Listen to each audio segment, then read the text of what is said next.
தங்கமயிலின் தீபா வெள்ளி கொண்டாட்டம். நீங்கள் வாங்கும் ஒவ்வொரு 10 கிராம் தங்கத்திற்கு 40 கிராம் வெள்ளி இலவசம். கை நிறைய தங்கம், பை நிறைய வெள்ளி. தங்கம் வாங்க தங்கமயிலுக்கு வாங்க. Wherever you go, whatever you do, throw a little at it. Omax, Vest and Briefs. வணக்கம். செய்திச் சுருக்கம். நெருஞ்சி முள்ளாய் குத்திய துரோகிகள் போய்விட்டனர். பழனிசாமி நிம்மதி. சேலம் மாவட்டம் ஓமலூரில் உள்ள அதிமுக சேலம் புறநகர் கட்சி அலுவலகத்தில் நிர்வாகிகள் ஆலோசனை கூட்டம் நடந்தது.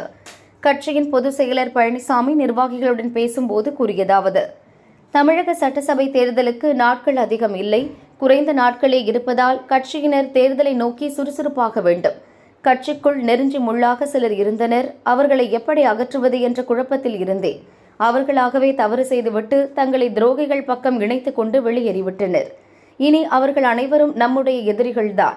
இனி அவர்கள் குறித்து யாரும் கவலைப்பட வேண்டாம். துரோகிகளோடு கைகோர்த்த பின் அவர்களை கட்சிக்குள் வைத்துக் கொள்ளக்கூடாது என்பதால் தான் கட்சியிலிருந்து நீக்கிவிட்டேன். ஒரு விதத்தில் இப்போதுதான் நிம்மதி ஏற்பட்டுள்ளது. மேலும் பலமான கூட்டணிக்கு வேகமாக பணிகள் நடக்கின்றன. கட்சி நிர்வாகிகள் சுறுசுறுப்பாக தேர்தல் பணியாற்ற வேண்டும் என எடப்பாடி பழனிசாமி பேசினார். பீகாரிகளை வாக்காளர் பட்டியலில் சேர்க்கலாமா கூடாதா? பீகார் தேர்தல் பிரச்சாரத்தில் மோடி பேசிய போது, பீகாரைச் சேர்ந்த கடின உழைப்பாளிகளை தமிழகத்தில் ஆட்சி செய்யும் திமுக தவறாக நடத்துகிறது என்று கூறியிருந்தார். இதற்கு எதிர்ப்பு தெரிவிக்கும் திமுகவினர் பிரதமர் கருத்தை விமர்சித்து வருகின்றனர். இந்நிலையில் பிரதமர் மோடி கருத்துக்கு வலு சேர்க்கும் விதமாக அமைச்சர் நேரு பேசியது திமுகவினரை அதிர்ச்சிக்குள்ளாக்கி இருக்கிறது. திருச்சி மத்திய வடக்கு மாவட்ட திமுக சார்பில் என் வாக்குச்சாவடி வெற்றி வாக்குச்சாவடி என்ற தலைப்பில் திமுக நிர்வாகிகள் ஆலோசனை கூட்டத்தில் அமைச்சர் நேரு பேசியதாவது: பீகாரிகள் உள்ளிட்ட வடமாநிலத்தவர் 3 மாதங்கள் ஒரே இடத்தில் தங்கியிருந்தால் வாக்காளர் பட்டியலில் பெயர் சேர்க்க முடியும். ஆனால் அவர்கள் இடம் மாறிக்கொண்டே இருப்பது. எனவே அவர்களை வாக்காளர் பட்டியலில் சேர்க்கக்கூடாது என கட்சியினர் அதிகாரிகளிடம் ஆட்சேபனை தெரிவிக்க வேண்டும். முஸ்லிம்களின் ஓட்டுகள் ஒன்று கூட வாக்காளர் பட்டியலில் விடுபடாமல் பார்த்து கொள்ள வேண்டும். திமுகவுக்கு ஓட்டளிப்போரை தவிர்க்க தேர்தல் அலுவலர்கள் திட்டமிட்டால் தடுக்க வேண்டும். ஒரே நேரத்தில் 100-200 வாக்காளர்களை மொத்தமாக சேர்த்தால் அதை எதிர்க்க வேண்டும் என நேரு பேசினார்.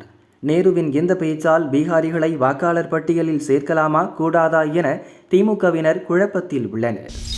54 கோடி ரூபாய் சொத்துக்களை முடக்கிய இடியின் நடவடிக்கை செல்லும். 2007இல் மன்மோகன் சிங் தலைமையில் ஐக்கிய முற்போக்கு கூட்டணி ஆட்சி நடந்தது. அப்போது INX மீடியா குழுமம் மொரீஷியஸிலிருந்து 305 கோடி ரூபாய் நிதி பெற வெளிநாட்டு முதலீட்டு வாரியம் ஒப்புதல் அளித்தது. இந்த அனுமதி விதிகளை மீறி வழங்கப்பட்டதாக புகார் எழுந்தது. அப்போதைய மத்திய நிதியமைச்சர் சிதம்பரத்தின் மகன் கார்த்தி இதற்கு உதவியதாகவும், அவரது மறைமுக கட்டுப்பாட்டின் கீழ் உள்ள INX மீடியா நிறுவனத்திடம் லஞ்சம் பெற்றதாகவும் குற்றச்சாட்டு எழுந்தது. சிதம்பரம் மற்றும் அவரது மகன் MP கார்த்தி மீது CBI மற்றும் அமலாக்கத்துறை வழக்கு பதிந்தது. இந்த விவகாரத்தில் கார்த்தி கைதாகி ஜாமீனில் விடுதலையானார். 2018இல் உள்நாட்டிலும் வெளிநாட்டிலும் கார்த்திக்கு சொந்தமான 54 கோடி ரூபாய் மதிப்புள்ள சொத்துக்களை அமலாக்கத்துறை முடக்கியது. இந்த நடவடிக்கையை எதிர்த்து பண மோசடி தடுப்பு சட்டத்தின் கீழ் மேல்முறையீட்டு தீர்ப்பாயத்தில் கார்த்தி மனு செய்தார். வழக்கு தீர்ப்பாயத்தில் இன்று உறுப்பினர்கள் பாலேஷ்குமார் மற்றும் ராஜேஷ் மல்ஹோத்ரா அமர்வில் விசாரணைக்கு வந்தது. அமலாக்கத்துறை சொத்துக்களை பறிமுதல் செய்த 1 வருடத்திற்கு பிறகே அரசு தரப்பு புகாரை பதிவு செய்ததால் பறிமுதல் நடவடிக்கை சட்டவிரோதம் என கார்த்தி சார்பில் வாதம் வைக்கப்பட்டது. கொரோனா பெருந்தொற்று மற்றும் ஊரடங்கு காலம் என்பதால் இதில் சுப்ரீம் கோர்ட்டின் உத்தரவின்படி விலக்கு உள்ளது என அமலாக்கத்துறை கூறியது. இந்த வாதத்தை ஏற்றுக்கொண்ட மேல்முறையீட்டு தீர்ப்பாயம் கார்த்தி சிதம்பரத்தின் மனுவை தள்ளுபடி செய்து அமலாக்கத்துறை பறிமுதலையும் உறுதி செய்து உத்தரவிட்டது. கையேந்தும் பள்ளி கல்வித்துறை 80 கோடி ரூபாய் வசூலிக்க அதிகாரிகளுக்கு நெருக்கடி. அரசு பள்ளிகள் வறுமையின் அடையாளம் அல்ல, பெருமையின் அடையாளம் என முதல்வரும் பள்ளிக்கல்வித்துறை அமைச்சரும் பேசி வருகின்றனர். அதே நேரம் மழையில் ஒழுகும் கூரை, கழிப்பறை இல்லாத பெண்கள் பள்ளி என பல்வேறு அவலங்களையும் அரசு பள்ளிகள் சந்திக்கின்றன. இதனால் அரசு பள்ளிகளில் மாணவர் சேர்க்கை ஒவ்வொரு ஆண்டும் குறைகிறது. இருக்கும் மாணவர்களிடம் ஆசிரியர்கள் கண்டிப்பு காட்டினால் அவர்கள் இடைநிற்கும் அவலமும் உள்ளது. அதிக சம்பளம் வாங்கும் அரசு பள்ளி ஆசிரியர் பணியிடங்கள் மாணவர்கள் எண்ணிக்கைக்கு ஏற்ப குறையும் நிலை ஏற்பட்டுள்ளது. இதனால் அரசு பள்ளிகளை தரம் உயர்த்தி மாணவர்கள் எண்ணிக்கையை உயர்த்த வேண்டிய சவாலான நிலையில் தமிழக அரசு உள்ளது. இந்நிலையில் பெருநிறுவன சமூக பங்களிப்பு நிதியாக நம்ம ஸ்கூல் நம்ம ஊரு பள்ளி எனும் நன்கொடை வசூலிக்கும் திட்டத்திற்கு 80 கோடி ரூபாயை திரட்ட வேண்டும். அதை நாளை மறுநாள் சேலத்தில் நடக்கும் பள்ளி கல்வித்துறை கூட்டத்தில் வழங்க வேண்டும் என அதிகாரிகளுக்கு உத்தரவிடப்பட்டுள்ளது. ஆனால் பெருநிறுவனங்களிடமிருந்து 60 கோடி ரூபாய் வரை திரட்டுவதாக வாக்குறுதி அளித்துள்ள அதிகாரிகள் மேலும் 20 கோடியை எப்படி திரட்டுவது என தெரியாமல் நெருக்கடியில் உள்ளனர். அரசு பள்ளிகளை பெருமையின் அடையாளம் என்கிறது அரசு. ஆனால் ஒவ்வொரு பள்ளிக்குமான தேவை நிறைய உள்ளதால் நன்கொடையாளர்களை தேடிச் சென்று மீண்டும் மீண்டும் கையேந்த வேண்டிய நிலை ஏற்பட்டுள்ளது. அதிலும் இன்னும் 2 நாட்களுக்குள் 80 கோடி ரூபாய் நிதியை திரட்ட வேண்டிய நெருக்கடியில் உள்ளதாக பள்ளி நிதி மேலாண்மை குழுவினர் புலம்புகின்றனர். மகளிர் உரிமை தொகைக்கு விண்ணப்பிக்க இறுதி வாய்ப்பு. திமுக அளித்த தேர்தல் வாக்குறுதியின்படி மகளிருக்கு மாதந்தோறும் 1000 ரூபாய் உரிமை தொகை வழங்கும் திட்டத்தை செயல்படுத்தி வருகிறது. இதன் வாயிலாக 1.16 கோடி பேர் பயனடைந்து வருகின்றனர். உரிமை தொகை கிடைக்காத பெண்கள் அரசு மீது கடும் அதிருப்தியில் உள்ளனர். அடுத்த ஆண்டு சட்டசபை தேர்தல் நடக்கவுள்ள நிலையில் கூடுதலாக பலருக்கு உரிமை தொகை வழங்க திட்டமிடப்பட்டுள்ளது. இதற்காக உங்களுடன் ஸ்டாலின் முகாம் வாயிலாக 25 லட்சத்துக்கும் அதிகமான விண்ணப்பங்கள் பெறப்பட்டுள்ளன.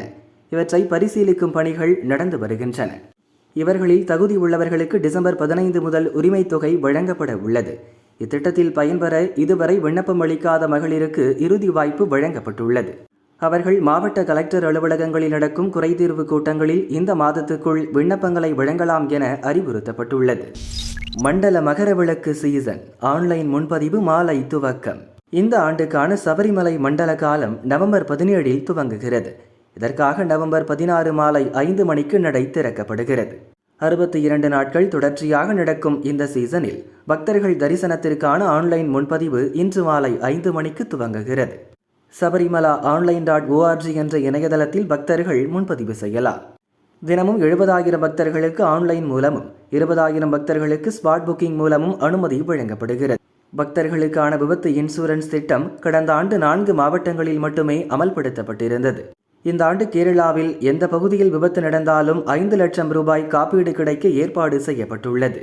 மேலும் இன்சூரன்ஸ் திட்டம் சபரிமலையில் பணிபுரியும் தேவசம் போர்டு நிரந்தர மற்றும் தினக்கூலி பணியாளர்களுக்கும் பிற அரசு துறை ஊழியர்களுக்கும் விரிவாக்கமும் செய்யப்பட்டுள்ளது.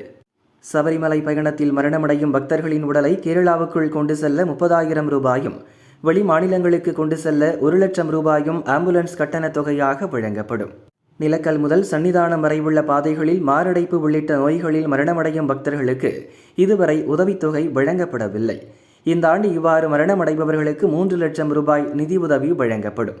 இதற்காக விர்ச்சுவல் கியூ முன்பதிவில் பக்தர்களின் விருப்பத்திற்கு ஏற்ப நிதி வழங்கலாம் என தெரிவிக்கப்பட்டுள்ளது.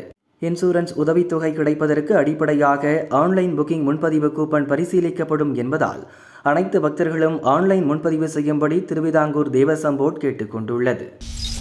காசா அமைதி ஒப்பந்தம் 30 பாலஸ்தீனியர்கள் உடல் ஒப்படைப்பு. மேற்காசிய நாடான இஸ்ரேல் பாலஸ்தீனத்தின் காசாவை நிர்வகித்து வரும் ஹமாஸ் பயங்கரவாதிகள் இடையே 2 ஆண்டுகளுக்கு மேலாக போர் நடந்து வந்தது. அமெரிக்க அதிபர் டொனால்டு டிரம்ப் தலையீட்டின்படி போர் நிறுத்த ஒப்பந்தம் செய்யப்பட்டு சண்டை தற்காலிகமாக ஓய்ந்துள்ளது. போர் நிறுத்த ஒப்பந்தப்படி ஹமாஸ் வசம் உள்ள பிணை கைதிகள் இஸ்ரேலிடம் ஒப்படைக்கப்பட்டனர். பதிலுக்கு இஸ்ரேலும் தங்கள் பிடியில் உள்ள பாலஸ்தீனியர்களை விடுவித்து வருகிறது. கொல்லப்பட்ட 28 பிணை கைதிகளில் 17 பேரின் உடல்களை ஹமாஸ் பயங்கரவாதிகள் இஸ்ரேலிடம் ஒப்படைத்தனர். இன்னும் 11 உடல்கள் ஒப்படைக்கப்படவில்லை. இந்நிலையில் 2023 அக்டோபர் 7 அன்று ஹமாஸ் நடத்திய தாக்குதலின் போது பிணை கைதிகளாக பிடித்து செல்லப்பட்ட சகர் ஃபரூக் மற்றும் அமிரம் கூப்பர் என்ற இருவரின் உடல்களை ஹமாஸ் பயங்கரவாதிகள் நேற்று ஒப்படைத்தனர். இதையடுத்து 30 பாலஸ்தீனியர்களின் உடல்களை காசா சுகாதார அமைச்சகத்திடம் இஸ்ரேல் ராணுவம் ஒப்படைத்தது. காசா அதிகாரிகளிடம் இதுவரை 195 பாலஸ்தீனியர்களின் உடல்கள் ஒப்படைக்கப்பட்டுள்ளன. அவர்களின் அடையாளங்கள் குறித்த விவரங்கள் வழங்கப்படவில்லை.